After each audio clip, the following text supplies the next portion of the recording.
Bonjour à tous, nous sommes le vendredi 5 avril et on commence comme d'habitude avec les titres de ce JT.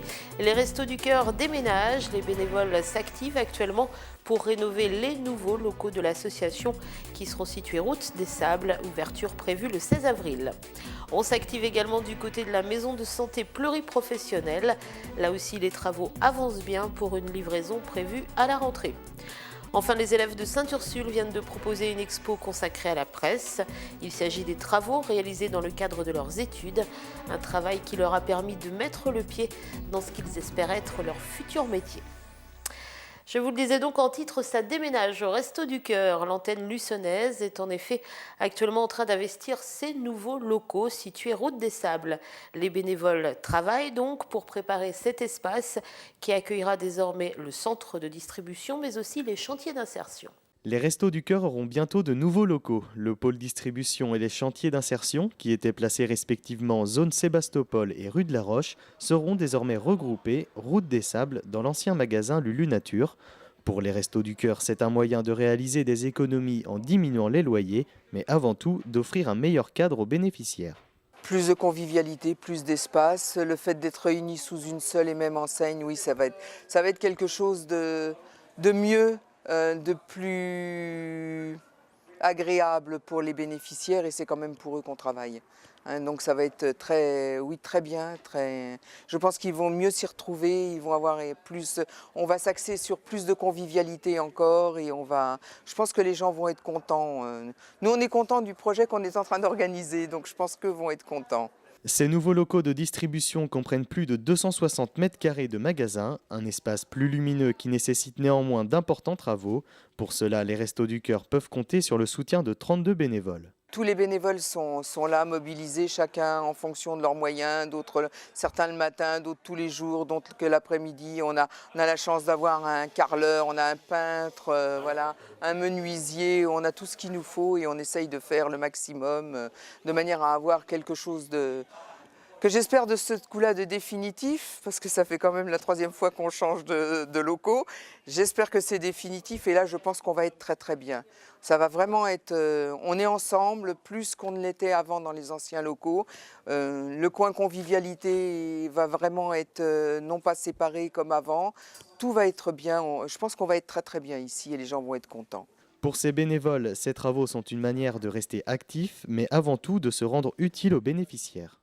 Ah, c'est un plaisir, moi, de faire du bénévolat. Et en plus, c'est mon ancien métier que je reprends, puisque je ne peux retrouver du travail à l'heure actuelle vu l'âge. Donc, je me suis lancé dans le bénévolat, donc avec les Restos du Cœur, ça fait un peu plus d'1 an. Et je suis satisfait, je suis content, parce qu'au moins, je reste actif dans la vie. Et en plus, on apporte pour les autres. Donc, à partir de là, tout est bénéfique. Pour les Restos du Cœur, au-delà des distributions alimentaires, on veut que les gens s'y sentent bien. C'est pourquoi de nombreux ateliers seront proposés comme de la coiffure, du maquillage ou encore de l'écriture. Ces nouveaux locaux se veulent donc plus accueillants et plus conviviaux pour les 207 familles suivies par l'association. Et les travaux vont donc continuer encore quelques jours en attendant l'ouverture prévue le mardi 16 avril prochain. Autres travaux, ceux de la future maison de santé pluriprofessionnelle. Malgré quelques retards dus aux intempéries hivernales, le bâtiment devrait être livré dans les temps en septembre prochain. Visite de chantier. La future maison de santé pluriprofessionnelle prend forme depuis le début de la construction sur le grand champ de foire. Les travaux avancent à grands pas malgré une météo parfois difficile cet hiver. En tout cas, c'est sûr, le bâtiment sera mis hors d'eau et hors d'air la semaine prochaine. Rappelons que cette maison de santé pluriprofessionnelle accueillera à terme 9 médecins généralistes, 8 infirmières, des spécialistes, avec un dermatologue, un orthoptiste et 2 psychologues, un stagiaire médecin et un médecin du travail. Coût total de ces travaux, 1 881 656 € hors taxe. La part la plus importante est prise en charge par la ville de Luçon à hauteur d'un peu plus de 700 000 €. Ensuite, et comme indiqué sur ces panneaux installés à l'entrée du chantier, la part la plus conséquente est assurée par la région des Pays de la Loire avec 600 000 € de participation.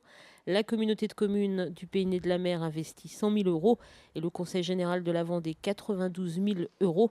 Et enfin, l'Europe, à travers le FEDER, 50 000 €. Une demande de subvention de 300 000 € a également été faite auprès de l'État à travers 2 enveloppes.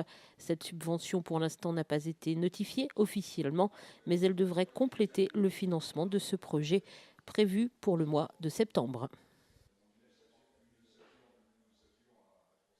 Ce sont sans nul doute les journalistes de demain. Les élèves de seconde bac pro en communication visuelle et arts plurimédia du lycée Sainte-Ursule viennent de réaliser une exposition assez originale. Pendant un mois, ils ont travaillé sur la presse et réalisé eux-mêmes des unes de journaux. Et c'est ce travail qu'ils ont présenté récemment aux professeurs et aux élèves du lycée. C'est un travail original que viennent de réaliser les élèves de seconde bac pro en communication visuelle et arts plurimédia de Sainte-Ursule. Pendant 4 semaines, ils ont mené à bien un projet autour de la presse. Chaque matière a été mise à contribution, que ce soit à travers les articles ou bien la mise en page.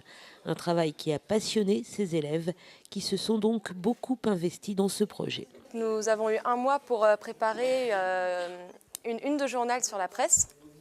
Donc on a eu le droit à des visites. On a eu Alain Girard qui est un collectionneur de caricatures qui est venu. Et on a eu aussi la visite d'un journaliste de Ouest France. Et on a aussi eu la chance d'aller visiter l'entreprise Ouest France de Rennes.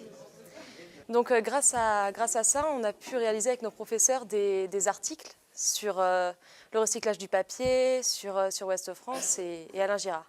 Travail passionnant et qui a permis aux élèves de pénétrer un peu plus ce milieu de la presse qui les fascine. Ça a vraiment été enrichissant pour nous. D'une part, aller visiter Ouest France, je pense que c'est pas donné à tout le monde. On s'est vraiment rendu compte de l'envers de notre formation, car derrière tout ça, c'est vraiment ce qu'on avait envie de faire nous. Donc ça nous projette vraiment dans notre métier pour plus tard. Et ça nous a vraiment été bénéfique de faire ce projet sur la presse. Et parmi les difficultés rencontrées, celle de la rédaction d'un article. Faire attention à chacune des fautes. On s'est fait corriger énormément de fois par nos professeurs. C'était intéressant aussi parce que nos erreurs, ça nous a fait apprendre beaucoup de choses et je pense que c'est important. Ça vous donne toujours envie de travailler dans les médias ? Oui, vraiment. Ouais. Ça nous a encore plus parce que là, justement, sur la presse, un projet concret, je trouve que c'était vraiment enrichissant pour nous. Des futurs journalistes, peut-être, qui rêvent tous du précieux sésame, la carte de presse. On passe au sport avec le programme du week-end. Le Vendée-Luçon Football, qui a retrouvé sa place de leader, accueille samedi soir sur sa pelouse à 19h les voisins des Herbiers au match aller à Massabielle. Je vous rappelle que ce sont les Herbretets qui s'étaient imposés 1-0. Et puis de son côté, Fontenay aura fort à faire avec un déplacement à Trélissac. Et puis en basket national 2, le LBC joue sur l'île de Ré ce week-end. Il sera opposé à Saint-Clément-des-Baleines. Et puis au chapitre culturel, ce week-end, le Milandi accueille ce vendredi soir les Sea Girls qui fêtent la fin du monde. C'est le nom de leur spectacle. Un spectacle déjanté avec des filles meneuses de revue.